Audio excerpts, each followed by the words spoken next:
Hello दोस्तों, बहुत बहुत स्वागत है आपका मेरे चैनल पर। तो आज हम समझने वाले हैं भारतीय न्याय संहिता 2023 की धारा 88 को। इसे हम बहुत ही सिंपल अंदाज में, बहुत ही आसान शब्दों में समझेंगे ताकि आपको आराम से समझ में आ सके। दोस्तों, ये लेक्चर जो है वो ऑडियो लेक्चर है, साथ में मैंने रिटर्न भी दिया हुआ है। तो अगर चाहे तो आप देखकर, पढ़कर या सुनकर भी याद कर सकते हैं। मेरे लेक्चर को 2 से 3 बार सुनेंगे तो ये आपको काफ़ी अच्छे से समझ में आ जाएगा। तो चलिए शुरू करते हैं।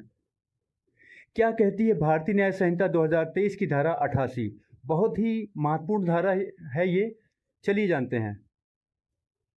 भारतीय न्याय संहिता की धारा 88 गर्भपात से संबंधित कानूनों को परिभाषित करती है।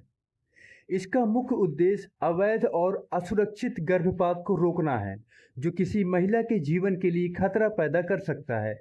यह धारा मेडिकल रूप से वैध और कानूनी गर्भपात से अलग है। समझते हैं कि गर्भपात क्या है। देखिए, कानूनी संदर्भ में गर्भपात का अर्थ है गर्भावस्था को जानबूझकर समाप्त करना, जिससे गर्भस्थ शिशु की मृत्यु हो जाए। धारा 88 के तहत अपराध कब माना जाता है, इसको समझते हैं कि धारा 88 के अनुसार कोई भी व्यक्ति जो जानबूझकर किसी महिला यानी कि किसी गर्भवती महिला का गर्भपात कराता है, तो यह एक गंभीर अपराध है। इसमें वह महिला भी शामिल है जो खुद अपना गर्भपात कराती है। यानी कि किसी महिला का गर्भपात या तो उसके घर के सदस्य करवाते हैं या फिर वो खुद भी करवाती है। इसमें दोनों के लिए अलग अलग संदर्भ में, अलग अलग परिस्थितियों में इसे अपराध माना गया है। तो चलिए आगे जानते हैं कि ऐसी कौन सी परिस्थितियां हैं और किस तरह का अपराध ये माना जाता है। देखिए, इसमें कुछ अपवाद भी हैं। अपवाद यही है कि यदि गर्भपात किसी गर्भवती महिला की जान बचाने के लिए सद्भावपूर्वक कराया गया हो, सद्भावपूर्वक करवाया गया हो उसकी जान बचाने के उद्देश्य से, तो यह दंडनीय नहीं है। यहाँ पर आप समझते हैं कि इसका अर्थ क्या है कि यहाँ पर सद्भावपूर्वक का अर्थ है कि डॉक्टर या व्यक्ति ने यह कदम पूरी ईमानदारी से और महिला की जान को खतरा होने पर ही उठाया हो। यह मेडिकल टर्मिनेशन ऑफ प्रेगनेंसी यानी कि MTP एक्ट 1971 के तहत कानूनी रूप से मान्य गर्भपात को अपराध की श्रेणी से बाहर रखता है। यानी कि अगर कोई महिला, उसकी जान को खतरा है, तो इसमें जो है ये अपराध नहीं माना जाएगा। और अगर ये किया जाता है महिला की जान बचाने के उद्देश्य से, तो यह अपराध नहीं है। लेकिन जो अपराध करते हैं उनके लिए सज़ा का क्या प्रावधान है, ये भी हम इसे समझते हैं कि सज़ा की गंभीरता इस बात पर निर्भर करती है कि गर्भपात कब कराया गया था। धारा 88 दो अलग अलग स्थितियों में सज़ा तय करती है। आइए जानते हैं।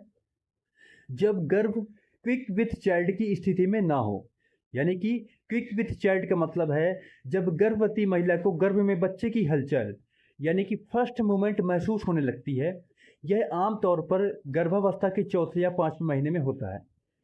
इस स्थिति में पहले गर्भपात कराने पर, मतलब इस स्थिति से पहले गर्भपात कराने पर दोषी को 3 साल तक की कैद, जुर्माना या दोनों हो सकता है। यानी कि ऐसी स्थिति के पहले अगर करवाया जाता है तो भी यह दंडात्मक होगा। 3 साल तक की कैद, जुर्माना या दोनों हो सकता है। अब इसके बाद की बात करते हैं, यानी कि जब गर्भ क्विक विथ चाइल्ड की स्थिति में हो, यदि गर्भपात इस स्थिति में है और उसके बाद कराया जाता है तो यह अधिक गंभीर माना जाएगा। इस स्थिति में दोषी को 7 साल तक की कैद और जुर्माना हो सकता है। चलिए जानते हैं कि आखिर धारा 88 क्यों बनाई गई, इसका उद्देश्य क्या है। तो देखिए, इस धारा का जो मुख्य उद्देश्य है यह सुनिश्चित करना है कि गर्भपात केवल कानूनी और सुरक्षित तरीकों से हो, जो किसी योग्य चिकित्सक द्वारा ही किया जाए। इसका लक्ष्य महिलाओं को अवैध गर्भपात के खतरों से बचाना और जन्म से पहले गर्भस्थ शिशु के जीवन की सुरक्षा करना है। तो दोस्तों, कई बार यह महिला की मर्जी से या फिर महिला की मर्जी ना हो तो भी कई बार ये ज़बरदस्ती कराया जाता है या महिला के द्वारा भी खुद करा लिया जाता है। तो यह मैंने जो 2 स्थिति बताई, अगर उन दोनों स्थिति में यह करवाया जाता है तो यह अपराध होगा। लेकिन अगर ये किसी उद्देश्य से कराया जाता है, इसके पीछे एक बड़ा कारण हो, जैसे कि महिला की जान को खतरा हो, जहाँ पर ज़रूरी हो जाए, तो यह मान्य है। अन्यथा यह मान्य नहीं, यह दंडनीय अपराध है। तो दोस्तों मैं आशा करता हूँ कि वीडियो आपको पसंद आई होगी। दोस्तों अगर आप भी लॉ फील्ड से जुड़े हुए हैं, जूनियर लॉयर हैं, लॉ स्टूडेंट हैं, वैसे तो कानून की जानकारी भारत के सभी नागरिक को होना काफ़ी ज़्यादा ज़रूरी है। तो दोस्तों अगर आप भी इंटरेस्ट रखते हैं कानून में, कानून को जानना चाहते हैं, समझना चाहते हैं, बिजनेस के सभी धाराओं को आसान भाषा में, तो मेरे चैनल को सब्सक्राइब कर लीजिए। वीडियो को पसंद आती है तो वीडियो को लाइक करिए। मिलते हैं नेक्स्ट वीडियो में, तब तक के लिए अपना ख्याल रखिए।